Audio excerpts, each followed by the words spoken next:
Sóc un animal de terres. A tot estirar lleugerament ondulades, un animal horitzontal. El meu paisatge és l'Empordà i de l'Empordà Palafrugell.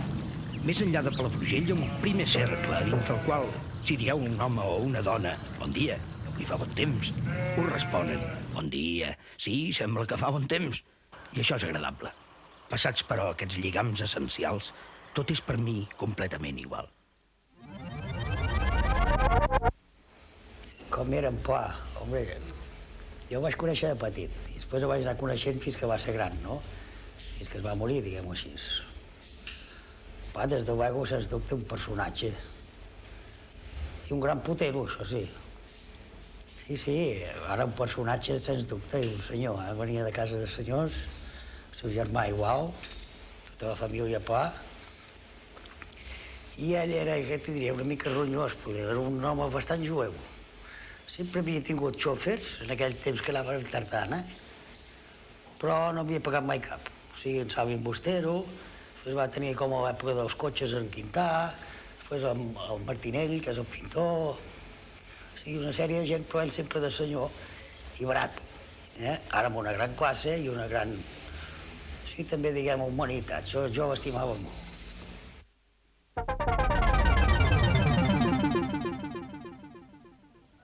Tinc la impressió d'haver estat el primer propietari d'aquesta masia, en el curs de moltes generacions, que no ha llaurat físicament la terra.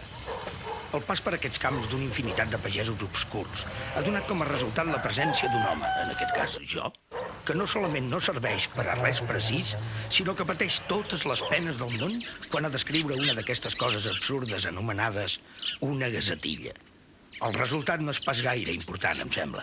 Es pot afirmar, per la meva desgràcia, que sóc un trànsfuga de l'arada, de l'aixada i del rampí. Ja estava en una masia, tenies masovers, però ell estava tancat tot el dia en un quarto, dormint, i a la nit escrivia. Però ell, els masovers, ni els veien. Els camps, ni els veien. És la veritat, No, ell, per circumstàncies, els seus pares tenien el mas de Llofriu, en Pla, i ell, esclar, estava millor amb els seus pares que no pas por ahí. No hi estava gaire, perquè sempre estava viatjant. Ho sabem, per el Destino, i ja aquí era molt per Figueres, i no hi estava pas massa a Palafrugell, no penseu, no. Per això la gent de Palafrugell, ja us torno a repetir, que era com en Dalí a Figueres, que no era. Coneixia tothom i saludava tothom i s'enraonava amb tothom. Era un home popular. Sense ser excessivament popular, però era popular. Era un home que no li agradava massa què vols que et digui jo ara? No trobo la paraula per dir... No li agradava gaire... No ho sé. El populatge no li agradava. Entens? Civilitzat. Era un home civilitzat, això mateix.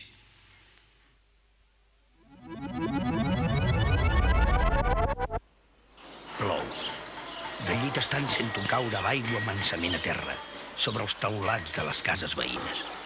Sento relliscar l'aigua goludament per la canal del costat del balcó. De vegades, una estona més o menys llarga, l'aigua pica monòtonament sobre els rajols de l'eixida.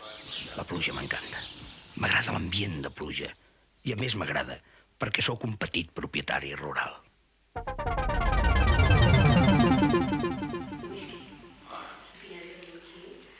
Ell estava content com podia, perquè sabia que la terra anava bé i tot.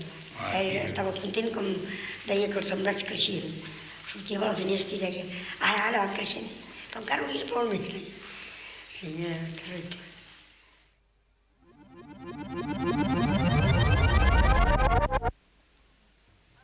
M'agraden les sabates còmodes encara que siguin velles. No tinc cap ambició i seria incapaç de fer un pas per tenir una posició brillant. M'agradaria tenir diners perquè els diners són la llibertat, sobretot en el nostre país. Però no pas diners l'administració dels quals em fes perdre massa temps o em produís una forma d'angoixa trista i estèril. Prefereixo la conversa amb un comerciant, amb un industrial, amb un pagès, amb un veterinari, que amb un col·lega. Li agradava molt la tertúlia a última hora, li agradava anar a dormir tard, buscava gent per anar a dormir tard, i li agradava tenir una gran cultura, hi havia una gran diferència en aquella època la gent que venia a casa amb ell en cultura, i per tant ell se te posava moltes vegades a l'altura de l'altra gent per poder anar a dormir tard discutint. Bueno, ell normalment portava la veu cantant de les tertúlies que feia. Per tant, ell era un home una mica interessat en els moments, però penso que amb ell es trobava bastant bé amb pagesos, normalment, i no sé, i amb pescadors també, però se sabia moldar en tota la gent. Ara el senyor Josep era molt bon home, sí, però un que li fes mal fet... Se'n recordava. Sí, això sí. I si t'havia de donar 10 cèntims, suposat un ral, no quedava mai enrere. Això ell hi pensava. Ara, si ell havia de cobrar d'allò, també, això sí. Però no havia de demanar mai res, si t'havia de donar. Sí. Encara que el senyor Maragall hagi dit que l'Empordà és el Palau del Vent, als habitants d'aquest palau els agrada notòriament de cobrar. Bueno, això clar, venien aquests senyors d'aquell temps, aquests senyors de Barcelona, i llavors tota aquesta taula era plena, això sí, per què? Perquè de beure bevien, I esclar, a l'hora de pagar, tu podies un tip de treballar, com jo, per exemple, i a l'hora de pagar en pla deia, ja està bé, i et donava 5 duros o 4 duros, i allò costava 3.000 pessetes aquell temps, saps? I el cafeter corria boig, i escolti, ja hi van dir, bueno, escolti, senyor Josep, ja n'hi ha prou, et deixi pagant aquests, home, i t'havies d'espavilar perquè els senyors paguessin, o si no, no cobraves. Això sí que és cert. Jo crec que ell sempre tenia una de les coses que deia que hi havia gent que gastava molt en aquest món i que llavors que hi havia d'haver algú que no gastés tant, que estalvies. I jo crec que ell era de los que estalviaven.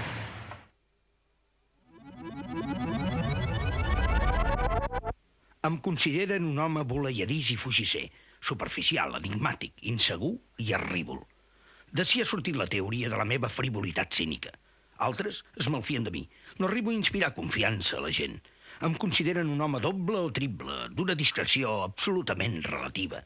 Estic segur que moltes persones no s'han acostat al meu petit cercle perquè s'han malfiat de mi.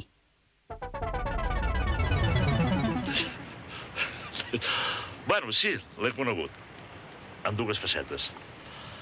En pla, a mi, personalment, jo li hagués fet qualsevol favor, com a tota persona. Però no acabava pas ser del meu agrado. No tenia coses que no eren pas del Baix Empordà. A més, en pla, Palafrugell, sempre quasi mos havia donat una mica així. Li agradava més cap a Figueres, que era molt amic amb en Duran, o sigui que... Sí, que era de Palafrugell, aquest poblet que és Llofriu, que està integrat a Palafrugell. Però mai no pensis pas mai massa palafrugellenc? No gaire. Que era un home, molt bon home també, que tocava l'orquestra de Palafrugell. I esclar, era un músic de tercera, posa. I li diuen a Josep Pla, es deia Doro, aquest això. Li diuen, què me'n dius d'en Doro com a músic? I com que també feies de sabater, diu, mira, en Doro com a músic, diu, és un gran sabater. Diu, i com a sabater és un gran músic. Això va ser... Un dia vaig anar al Mas, que encara devia ser l'any 50 o així, que hi havia la declaració, feia la declaració del blat. Ell al Mas colla molt poc blat. I va estar fent la declaració, diu, què li sembla? I dic, home, jo no hi entenc res, diu, és que collo molt poc blat, què hi posarà? I va començar Josep Pla, el nom, i llavors Estado, i va posar ligeramente alcohólico. I no era un bohemi, aquest home. Tan aviat tenia que li diré jo, tenia 1.000 duros en aquell temps, me comprèn, com no en tenia cap ni 5, l'any no en tenia ni 5, m'entén? I a mi me pagava com a ell li semblava, m'entén? A vegades estava 15 dies o 20 sense pagar-me. I després em donava 100 duros, tot en un cop. Mira, i viva la Pepa.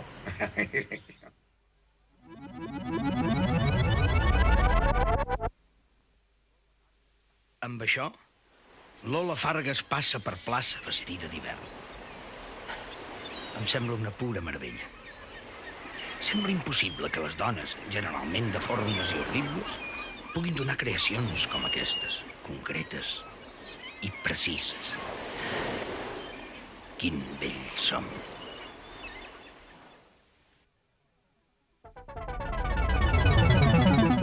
Ui, si li agradaven les dones.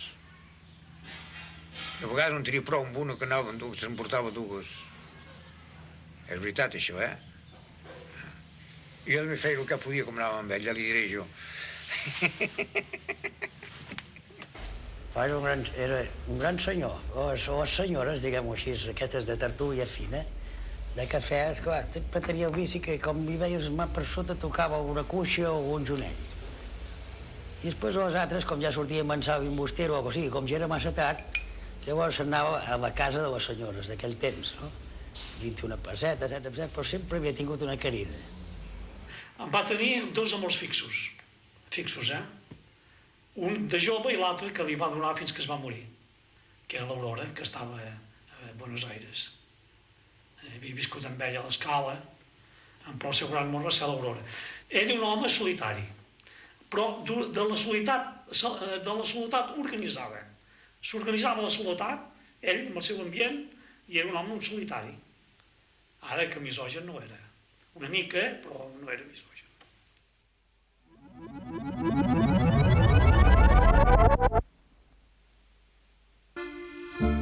Hi ha 3 plats del país que fan rodar el cap a la gent. La fascinació que produeixen és tan gran que moltes persones, per tenir-los, farien 2 hores de camí sense el que aquí en diem rumiar. Aquests plats són l'arròs negre amb marisc i un bon sofregit, el suquet de peix i la llagosta amb pollastre.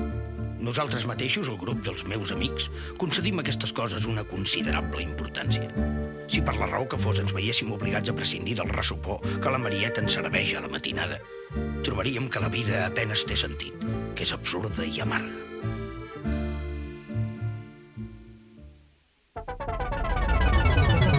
Jo crec que està assessorat i molt bé per la Lola, que és una cuinera que havia tingut a casa seu, molt bona, molt digna, i ell hi entén molt de gastronomia. Ara, el menjar ell mateix és un home de poques quantitats i molta qualitat. Això que quedi molt clar, vull dir, jo sempre l'he vist així. I llavors està ell dedicat sempre als seus últims temps, almenys que jo vaig conèixer els seus últims 10 anys darrers, i jo crec que concreta molt la cosa, el producte en el seu moment millor. És a dir, la sardina en el mes de la primavera, abril, maig, juny, l'anxova també, els tords a la tardor, l'hivern. Cada producte que menjava ell estava concretat amb això. El que ell rebutjava era el producte de nevera, que quedi clar. Ja no tinc tabaco per omplir la pipa, els budells m'engrunyen, tinc el ventre buit, i això significa que no hi ha res cuit. I per més desgràcia, a casa em som 8. Tinc 5 criatures, 15 anys té el més gran, ja treballaria, però te l'has trencat. Jo tampoc no em penco, perquè em va molt mal. La sogra és ferotge, té molta carpanta, voto a la sogra i el cap que l'aguanta. Quan menjo arengada, jo guardo l'espina, perquè la canalla després se'n pentina.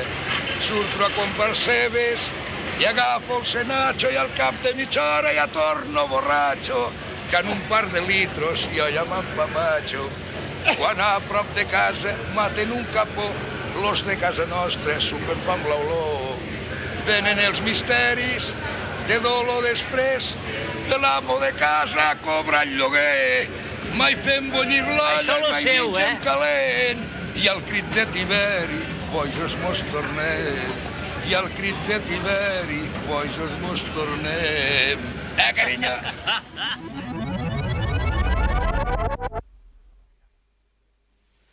Una de les gràcies més positives d'aquest país és la dificultat que sembla tenir per a no produir en abundància el tipus d'home que, a mi almenys, és el que m'empipa més.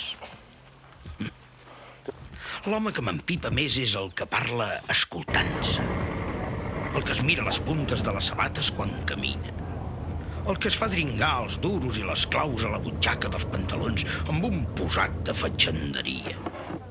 El que per parlar de les seves coses, indefectiblement nímies, insignificants, us crida a part i n'enraona amb un aire de confidència i de misteri. No, aquesta no és la meva gent. Els pagesos, els mariners, aquests absents de la història són la meva gent.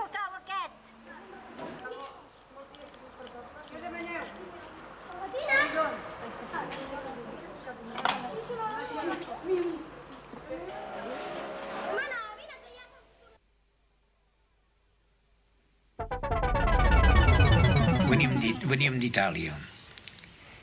I aquí a Cap de Creus hi ha un baix, me comprèn, que és que li diré jo, és poder uns 12 o 14 metres de la costa, separat. I ell anava al timó i li vaig dir, senyor Pla, li vaig dir, es faci per fora, perquè si embarranquem una llosa que en diuen empurrija, perdrem la barca i haurem d'anar en terra. I va dir, què queixaves tu? Va dir, si aquesta barca és feta pels rocs. Li vaig dir, aquesta barca és feta pels rocs, li vaig dir, em doni el timó a mi. I va ser que com vam discutir, em doni el timó a mi i veurà que jo li perdo la barca aquí mateix, si no em vol creure a mi. I anàvem de dret, I bueno, li vaig dir, sap, vol que li digui, senyor Pla? Li vaig dir, vostè el que a mi m'ha d'ensenyar és d'escriure, li vaig dir. Però d'aquestes coses en sé més que vostè, li vaig dir jo.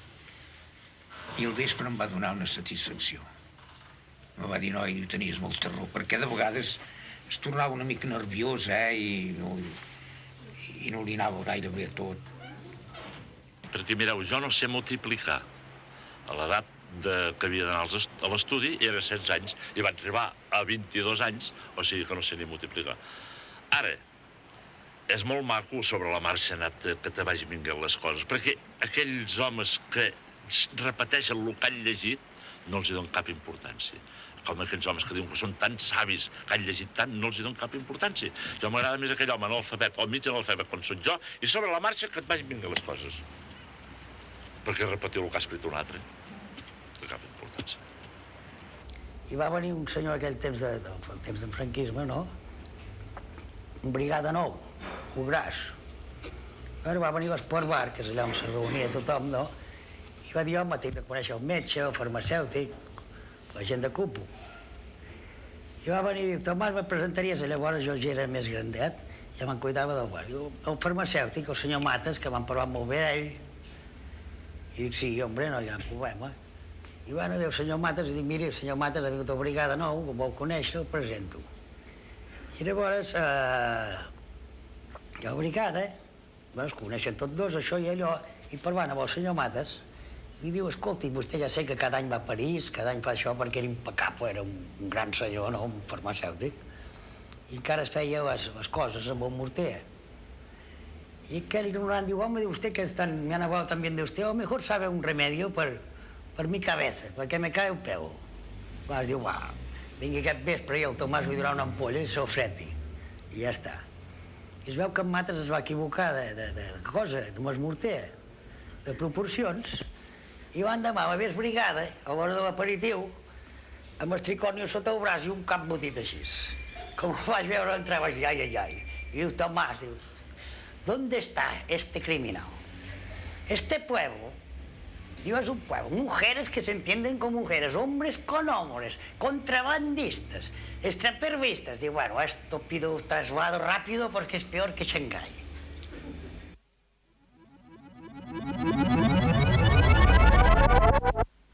Jo sóc un conservador, perquè sempre m'ha semblat absurd que els homes afegissin les seves facultats intel·lectuals i la seva força material a l'incessant treball de destrucció que realitza constantment i implacablement la naturalesa. No hi ha necessitat, em sembla, de matar prematurament i abans d'hora ningú, si la naturalesa es dedica a aquesta feina d'una manera ordenada i perfecta. Si totes les coses estan destinades a caure, perquè aquesta és la seva llei fatal, el més enraonat encara és estintolar-les, si és possible. Per això escric, per intentar descriure el país del meu temps, per fixar-lo. I antes, per sembrar les terres, per sembrar-los, es havia de fer amb un cabàs aquí i amb la mà anar sembrant, i amunt i avall, i amunt i avall. Ara es agafa una màquina i un tractor i rum, i ja està. És a dir, que ha canviat una cosa molt grossa, això, no? Això ha canviat molt i molt, això ha canviat. No existeix allò, perquè els pescadors treballàvem molt, però també disfrutàvem. Disfrutàvem mar i en terra. No hi havia tot això que hi ha, tantes coses i tant d'això, no? Llavors tothom estava tranquil. No hi havia cèntims, anàvem a comprar, a fiar, i els diumenges, dissabtes i diumenges tot era juerga, i coros i de tot. Llavors, molta tranquil·litat. Ara no hi és això, tanta tranquil·litat. Ara hi ha moltes coses dolentes que vindrà, que no sé pas on tirem a parar. No ho sé. Ara, al món de Pla, el paisatge ha desaparegut, aigua xalida, que és desconeguda, les zones del món de Pla, Tamariu, Calella, Llafranc, tot ha desaparegut.